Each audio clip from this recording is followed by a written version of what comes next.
Hello, Israel's Me Seven Heaven, coming to you once again with another video. As always, Israel has no rights to the video or music, strictly for educational purposes only. Let's get into the video, Israel. Let's get into it.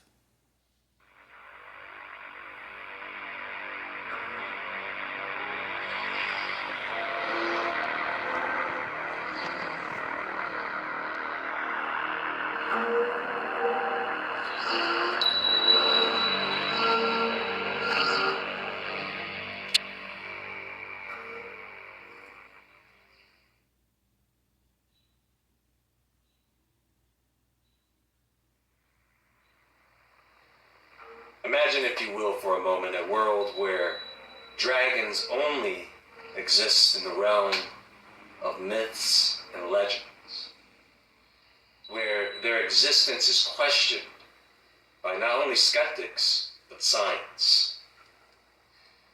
But for those intrepid souls who dare to delve into the depths of folklore, mythology, and legend, and speculative fiction, there's a whole new universe that awaits.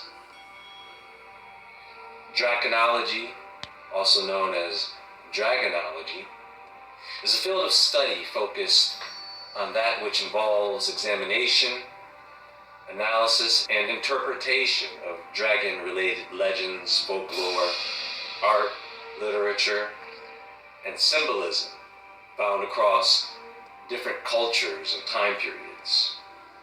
So not only do I want to discuss the origins and mythos of something that straddles the boundary between reality and fantasy, but I want to talk about the study of the anatomy and physiology of these mythical beasts, dissecting their behaviors, abilities, and their place within the mythological worlds they inhabit. But we must tread carefully, or become entangled in the snare of these mythological beings ourselves, into a realm where legends come to life.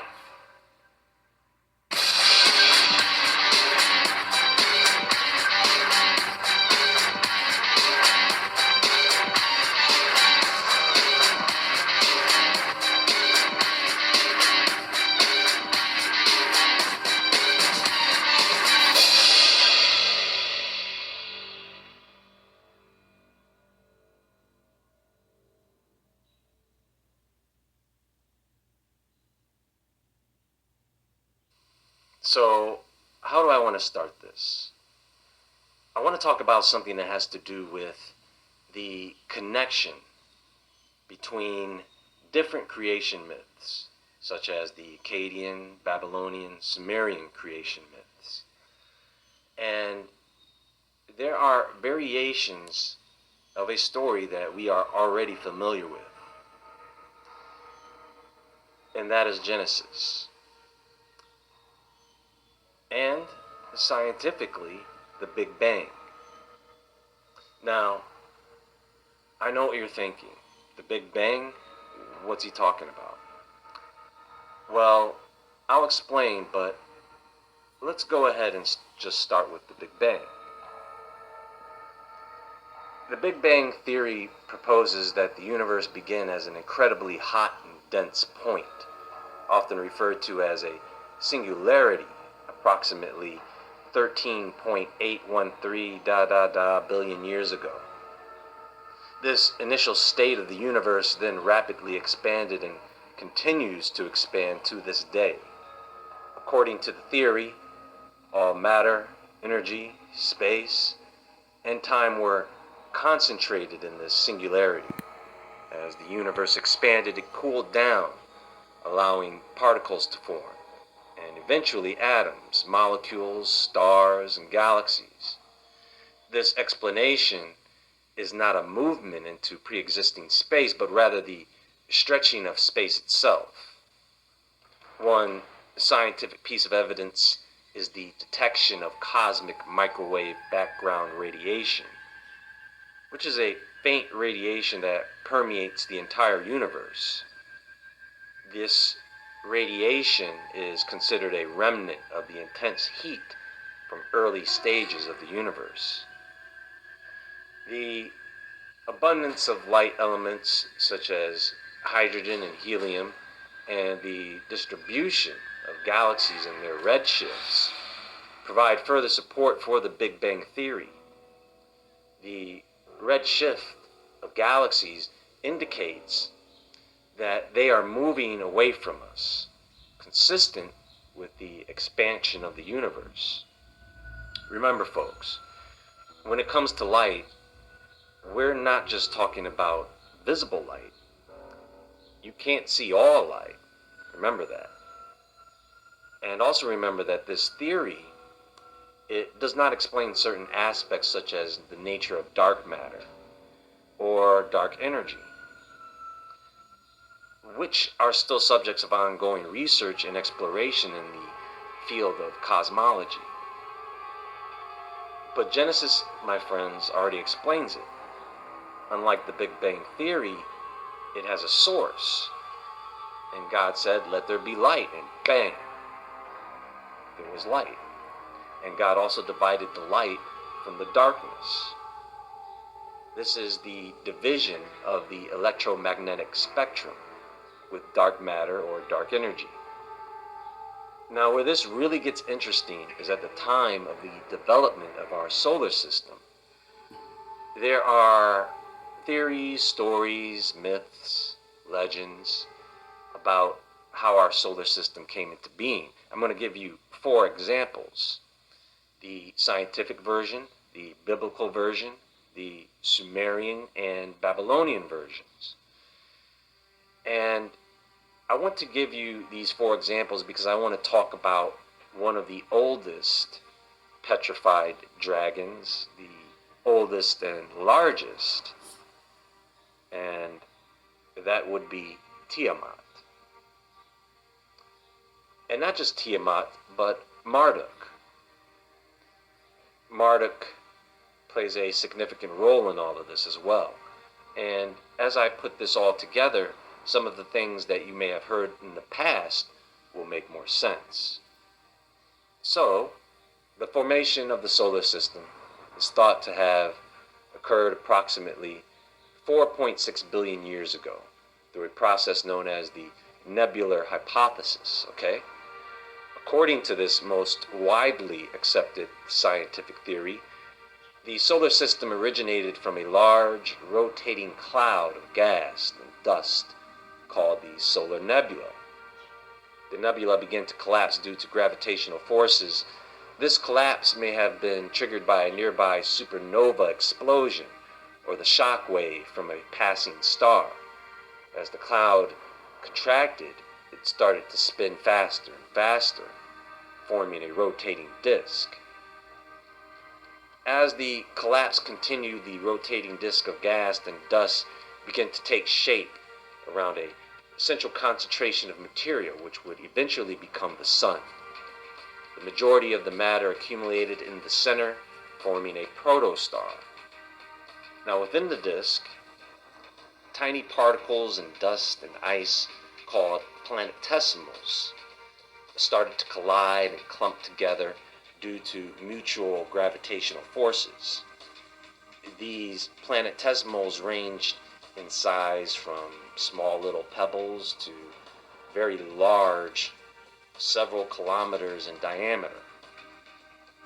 The planetesimals gradually merged through collisions and gravitational interactions, forming larger objects called protoplanets.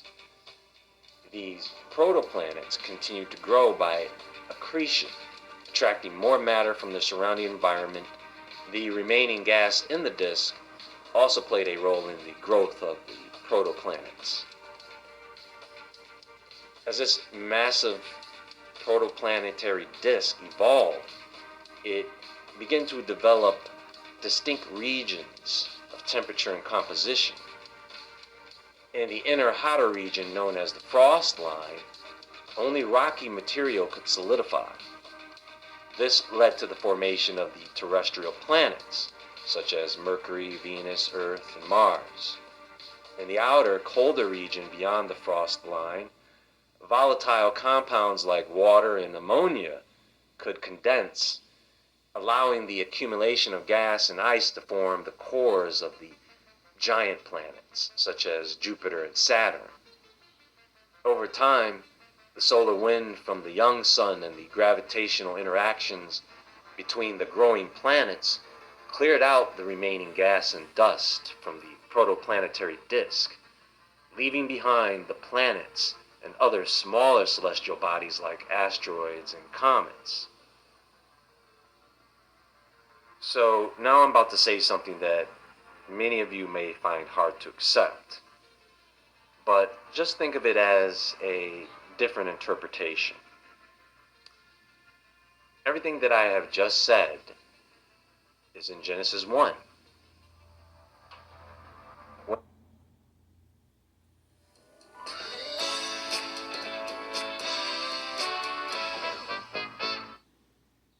When it comes to the creation of our solar system, it reads, "And God said, Let there be a firmament in the midst of the waters, and let it divide the waters from the waters. And God made the firmament, and divided the waters which were under the firmament from the waters which were above the firmament.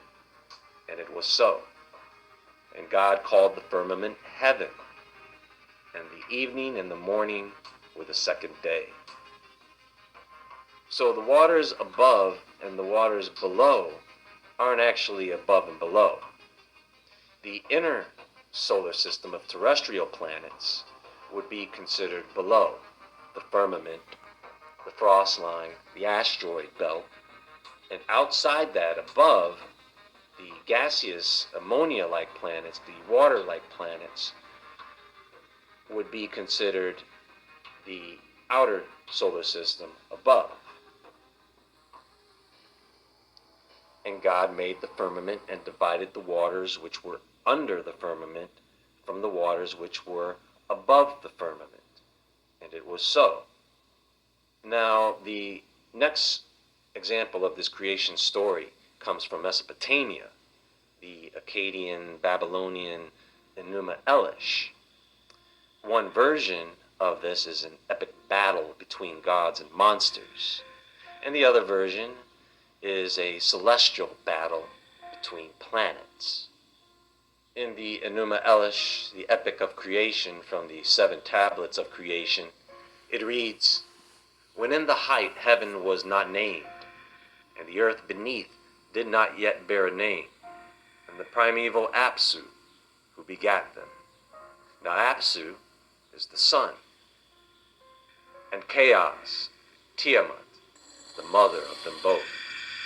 Tiamat is the celestial object that makes up the earth and the asteroid belt.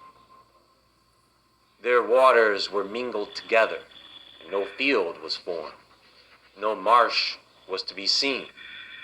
When the gods, none had been called into being, and none bore a name, and no destinies were ordained. Then were created the gods in the midst of heaven. Lamu and Lahamu were called into being. Lamu is Mars and Lahamu is Venus. Ages increased. Then Anshar and Kishar were created, and over them. Anshar is Saturn, and Kishar is Jupiter. Long were the days. Then there came forth Anu, their son, which is Uranus. Gaga would be Pluto. Anshar and Anu, and the god Anu, Nudimmud, whom his fathers, his begetters, abounding in all wisdom, he was exceeding strong. He had no rival. Nudimmud, by the way, would be Neptune. Thus were established and were the great gods. But Tiamat and Apsu were still in confusion. They were troubled and in disorder. Apsu was not diminished in might, and Tiamat roared. she smote, and their deeds, their way was evil. Then Apsu, the begetter of the great gods, cried unto Mumu, his minister, and said unto him, O Mumu, thou minister that rejoicest my spirit, come unto Tiamat, let us go. Mumu is Mercury, the sun's companion and the one who was born. See, in the beginning, the solar system was quite unstable, and they're just now finding this out. And the orbits of the planetary bodies were so unstable and all over the place, they were disrupting and perturbing the orbit of Tiamat. There were collisions taking place, and as a result, moons began to form around Tiamat, and this was now a problem, because for all the other planets, or gods, in the solar system, in the Enuma Elish, these are the monsters that Tiamat conjures up or creates to be part of her army. So what happens is Neptune or Nudimmud alert the other gods that there is an avenger coming from far away. Nibiru, which was renamed Marduk, and Marduk would be the hero to slay Tiamat. Using the four winds, Marduk opened up the mouth of Tiamat. He shot an arrow into her throat and struck her heart, splitting Tiamat in two. Half of Tiamat was fashioned to create the sky, and the other half was fashioned to create the earth, which is the same story as Nibiru, the planet of the crossing, either colliding with or one of its orbiting planets colliding with Tiamat, destroying it or breaking it up to become what is known as the asteroid belt and Earth. Now, all of the mass in the asteroid belt is only enough to cover just a fraction of the moon's mass. The rest would be, of course, Earth. And so science believes the asteroid belt to be full of planetesimals that were prevented from developing due to gravitational forces between Saturn and Jupiter. I wanted to talk about Tiamat because it would be the oldest and largest dragon in mythology, whose remains would be the earth. And of course, this is not the only story where this happens. This happens to Ymir in Norse mythology. It's funny because there is also the Zulu legend, which talks of two brothers bringing the moon into orbit, but stealing the moon or taking the moon from the great dragon as an egg that they hollowed out. A similar story is told in ancient Egypt about Apep.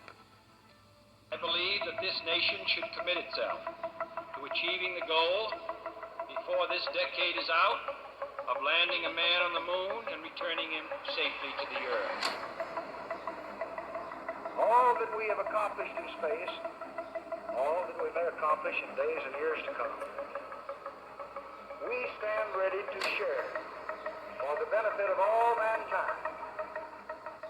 As we explore the reaches of space, let us go to the new worlds together. Not as new worlds to be conquered, but as a new adventure to be shared.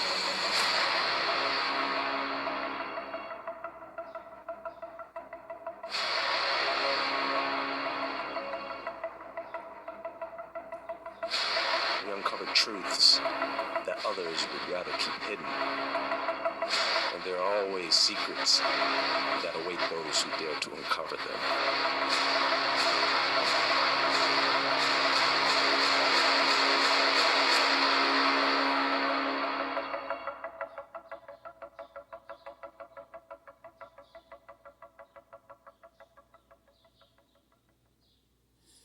Much love, Israel.